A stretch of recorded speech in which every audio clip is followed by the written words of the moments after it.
Seja muito bem-vindo, bem-vinda a mais esse fato incrível. E eu tenho uma importante pergunta a fazer a você hoje. Os Estados Unidos realmente enviaram pessoas à Lua ou foi tudo uma invenção para o país ganhar a corrida espacial contra a União Soviética? As teorias das conspirações sobre esse período não faltam.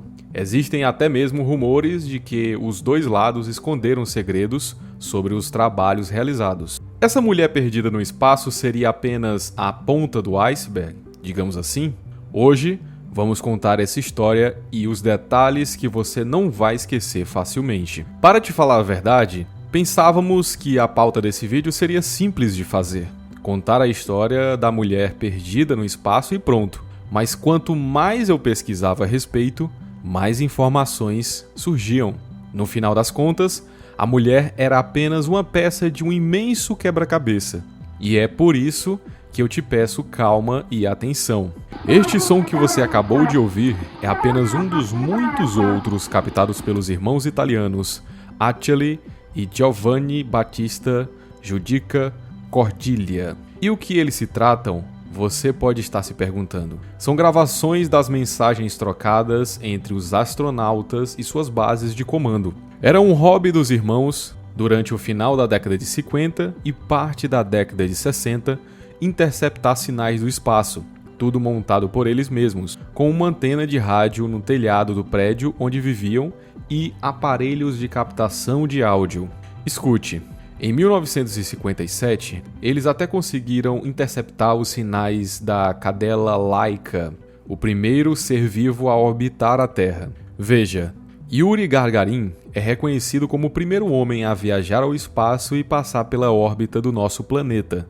Ele chegou lá no dia 12 de abril de 1961, na nave Vostok 1.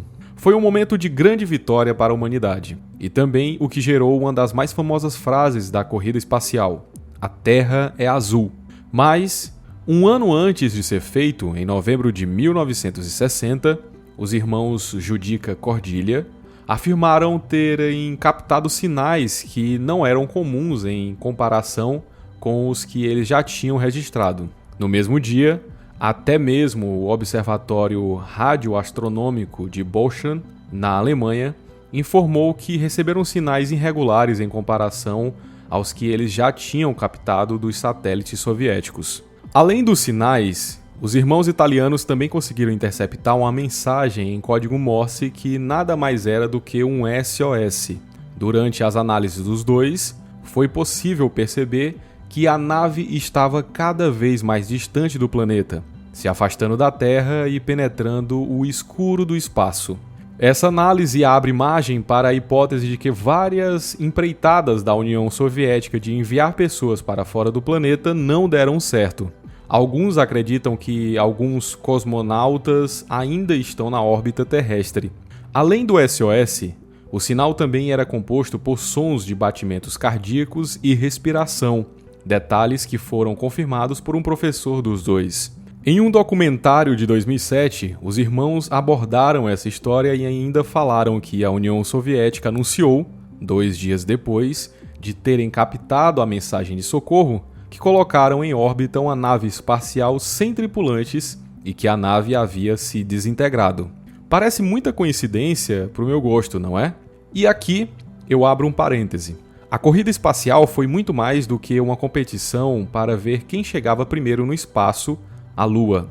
Estamos falando da Guerra Fria, época em que os Estados Unidos e a União Soviética tentaram mostrar ao mundo o poder de cada nação e a superioridade nos modelos políticos. Foi um tempo de investimento em tecnologia, armas e muita propaganda. Então pense comigo. Seria interessante mostrar ao público os fracassos de cada projeto? E não apenas da União Soviética. Falo dos Estados Unidos também. A prioridade era mostrar que não havia fracassos, e não foram apenas sinais de rádio que foram acobertados. Na década de 1970, surgiram fotos dos primeiros cosmonautas trabalhando ano antes, fotos que aparentemente foram editadas posteriormente. O governo soviético teria retirado pessoas inteiras de determinadas imagens. Segundo eles, O motivo da remoção seria porque os trabalhadores tinham sido expulsos do programa ou por questões do gênero. Uma forma de manter a imagem da nação impecável, entende? É por essas e outras que dizem que o programa espacial é recheado de mentiras. Bom, no dia 12 de abril de 1961, quando Yuri Gagarin foi ao espaço, os detalhes do voo dele também foram registrados pelos irmãos Judica Cordelia. As gravações mostram conversas entre a base de comando no solo terrestre e na nave do cosmonauta. Yuri deu a volta no nosso planeta em 1 hora e 29 minutos. E quando terminou, foi recebido como um herói da União Soviética, chegando a receber a medalha da Ordem de Lenin.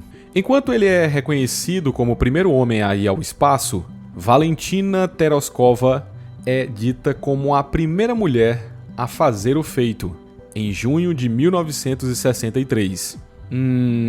Será mesmo? Esses poucos segundos de áudio, uma mulher diz, em russo, que está com muito calor, que tudo ao redor dela está quente e que é possível ver uma chama. O áudio, pessoal, é de 23 de maio de 1961 e um mês após o feito do Yuri. Pouco antes, no dia 5 do mesmo mês, os Estados Unidos tinham conseguido enviar Alan Shepard para fora da Terra, para que ele fosse o primeiro americano a conseguir o feito. Só que a União Soviética já estava pensando em outros projetos. Ao que parece, a mulher perdida é justamente a primeira a ir ao espaço. Alguns dizem que o nome dela era Ludmila Tokov, mas não há registro de que confirme essa informação. A missão ocorria nos conformes, tendo até mesmo feito a órbita na Terra como esperado, mas deve ter acontecido algum problema na reentrada, enquanto a nave retornava para a atmosfera terrestre. E o único suposto dado que temos a respeito é o áudio da comunicação entre ela e a base soviética. Especula-se que a astronauta tinha passado uma semana inteira no espaço e que o suprimento de oxigênio da nave estaria quase esgotado.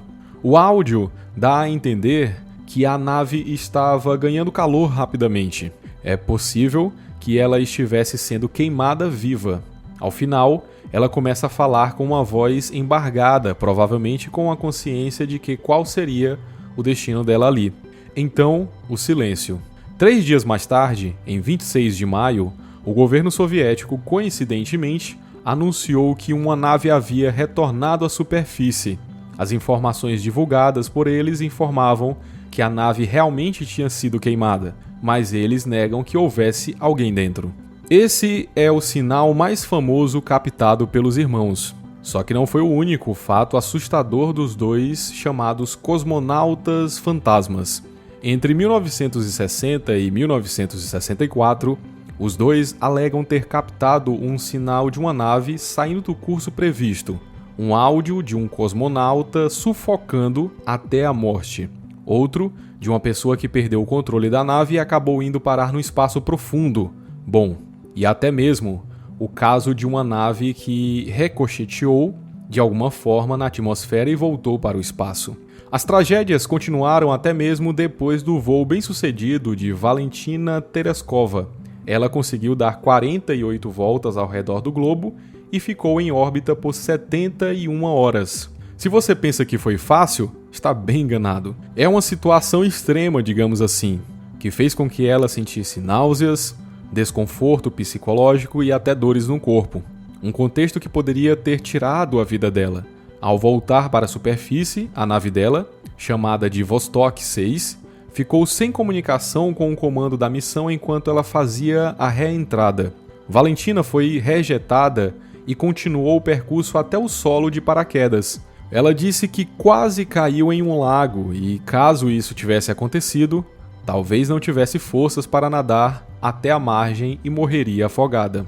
Assim como Yuri, Valentina Tereshkova se tornou uma heroína soviética, a primeira mulher a viajar ao espaço, ou, como eu falei, talvez a primeira mulher a ter sucesso em uma viagem no espaço.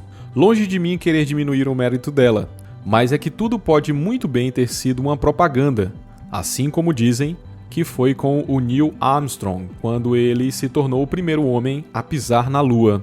Alguns estudiosos dizem que seria impossível esconder segredos russos como esses, ainda mais depois da quebra da chamada Cortina de Ferro. Até porque, se os Estados Unidos tivessem tomado nota desses fracassos, seria muito interessante divulgá-los ao público. No que você acredita? Comente aqui embaixo. E não se esqueça de deixar o like e assinar o nosso canal. Um forte abraço e até a próxima! E você já sabe, se gostou do vídeo, compartilha com seus amigos e não esqueça de clicar no botão curtir para que possamos fazer mais vídeos como esse. Um forte abraço e até a próxima!